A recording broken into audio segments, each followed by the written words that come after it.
Good day guys, Mark here again and welcome back to my channel. If you're new to my channel, you love cars, DIYs, and anything under the sun, please consider subscribing and check out my playlist. Okay, so good morning mga paps. Kumbaga, ito yung start ng series na sisimulan natin for this channel, itong ating YouTube channel. Naisip ko kasi gumawa ng mga video na parang kumbaga product review. So magsisimula tayo sa mga car care products na meron na ako. So yung iba kasi doon is parang nabili ko lang pero hindi ko never kong nagamit. Yung iba naman is regular ko nang ginagamit. So ipapakita ko sa inyo kung ano-ano yung mga products na regular na ginagamit ko. Sasabihin ko naman kung ginagamit ko siya regularly o tsaka yung mga nabili ko lang na hindi ko pa nagagamit. Ngayon, lahat po ng product na i-review ko, lahat po,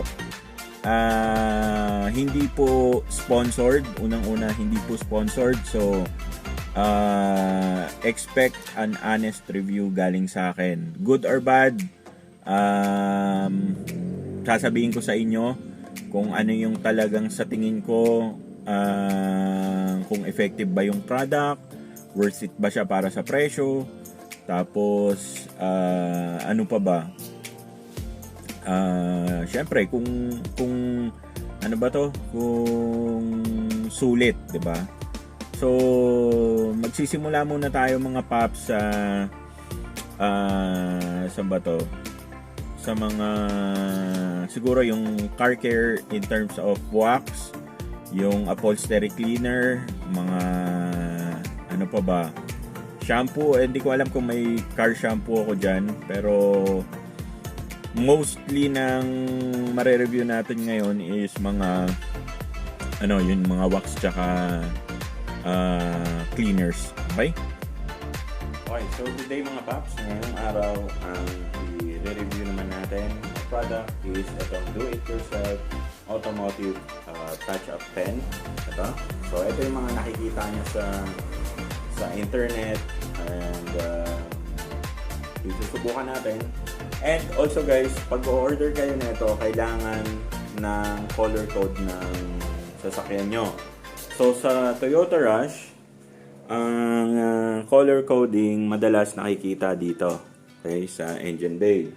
So for the dark red mica, para sa Rush, ang color code ay 3Q3. Okay, so not sure if pare-parehas ng location, pero madalas sa engine bay. Kung hindi sa engine bay is nandun sa inyong sa pintuan. So eto nga, ang in-order ko is 3Q3 Toyota. Ngayon, yung sa akin, wala namang gas-gas yung sasakyan ko. So, dito natin siya ite-testing sa engine bay. And siguro, yung area na malapit sa mismong body color para magkaroon tayo ng comparison sa kulay na napoproduce na ito versus dun sa actual color ng sasakyan. Okay, ang sabi dito sa packaging, color-coded computerized mix, 2-in-1 applicator, brush and pen, and perfect factory match automotive paint. So may manual na kasama to, pero nawala ako, pero natatandaan ko naman kung paano siya gamitin. So in our case, since hindi naman line yung ating i-correct, we will just be using yung kanyang brush. Tapos ang gagawin natin siguro dito na lang sa part na to, small portion lang siguro nito yung gagamitan natin, so we can compare the color of this versus dito sa part na to. Okay? So ang sabi dito sa manual niya is apply muna ng first coat, make sure muna na clean yung surface for any debris, and then mag-apply ng first coat dun sa surface na gusto nyong i-correct or tapalan, and then apply, let it dry for about 1 hour, and then apply a second coat as needed. Okay. So, titingnan natin guys kung ilang coat ba yung kailangan para maging ganito yung kulay. Okay. So, apply na natin. Check muna natin yung kanyang laman.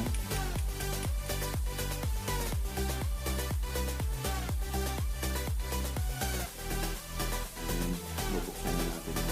So, para lang siyang nail polish. Pero ewan ko kung yan. So, apply natin siya dito sa part na to. Okay, ito.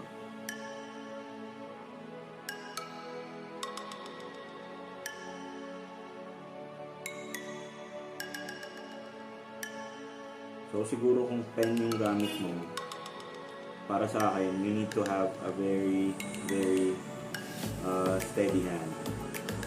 Ayan. Ang sabi din pala sa packaging guys is kailangan mo siyang i-hand buff para maging smooth yung kanyang finish. So yung primer, I don't think that would matter kasi malamang sa malamang yung color niya itong pinipinturahan natin is or has the same primer color dun sa kanyang body. Okay? So done with first coat. We will just let it dry for about 1 hour and then titingnan natin kung ano yung magiging shade niya. Apply tayo ng second coat if needed. Okay, so after 1 hour, yan, tuyo na siya. So, tingnan nyo guys.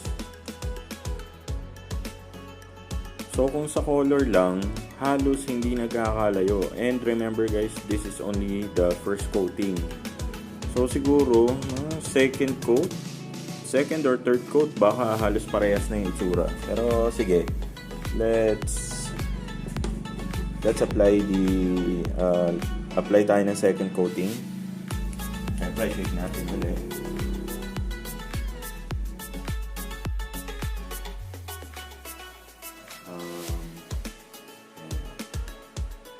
So, second coating.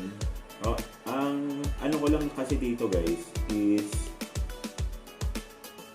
kailangan talaga itong i-hand buff kung gagamitin nyo siya sa body not unless sobrang, pero hindi rin kahit sobrang steady ng kamay nyo guys, talagang since brush or kahit yung pen ang gagamitin nyo, magkakaroon pa rin ng imperfection yun. So kailangan talagang i-buff. So second coating. Ayan. So ganun ulit, wait tayo ng 1 hour. So sa tingin ko parehas na yan yung magiging itsura. Ayan, second coating. So bright na bright pa, hintayin natin matuyo guys. Okay, so guys, after 2 coats nung ating touch-up pen, I think eto na yung closest na shade, 'di ba? So ang verdict ko lang dyan, kung mapapansin nyo, I don't think na magda-dark pa to kahit patungan pa natin. Ayan, so tuyong-tuyo na yan guys. 1 hour kung pinatuyo yan. 2 hours actually. 1 hour yung first coat, another hour dito sa second coat. So kung mapapansin nyo siya, almost the same, pero clearly mas matingkad to. Itong touch-up paint or touch-up pro. Ayan, so i-close up natin versus the stock paint. Ayan. So I think pwede nyong gamitin to siguro sa mga yung maliliit lang na gasgas or tama siguro ng bato. Pero yung mga mahahaba talaga,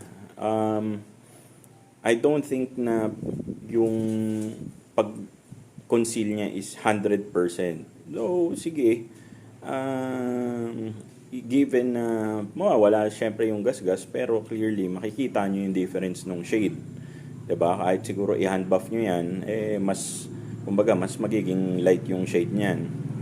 Pero, yun nga, if you want to preserve or protect the metal part ng inyong sasakyan, syempre, mas maganda na rin yung may pintura kaysa wala. Diba? I think, mas okay na rin na mag-touch up pro kayo para hindi rin eyesore, di ba, yung mga gasgas ng sasakyan nyo. Magmumukha nga lang siyang parang batik-batik or patsi-patsi. Pero that's better than no protection at all dun sa bakal kasi kakalawangin yon. Okay? So, let's score it 1 out of 10. Siguro I'll give it a 6. Worth it? Yes, it's worth it. Mura lang naman to. Tong Touch Up Pro. So, magandang alternative to just in case na wala pa kayong budget para magpa-repaint ng panel. You just want to protect the metal parts or the metal area na nadadamage sa inyong sasakyan. I think pwedeng alternative tong Touch Up Pro. So, I recommend it kung gusto nyo mag-DIY. And also, syempre, tayo naman gusto natin, as always, yung protected yung ating sasakyan, especially the panels. So, mas maganda na rin na meron yan kaysa kalawangin. So, pag nakaipon tayo or may budget na, then saka na natin pa-repaint yung buong panel, di ba?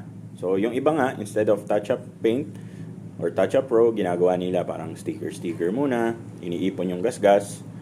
So, pwede rin naman yon. Ang downside lang kasi pag sticker, syempre, hindi naman yan pang matagalan. Naluluto rin yan sa araw. So, tendency, nagfe-fade. So, versus to, yung paint, mas tatagal to. Right?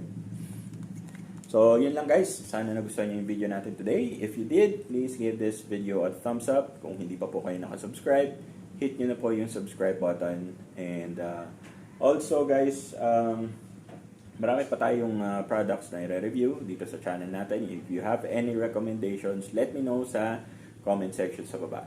So, thank you guys. Mark nga pala ulit.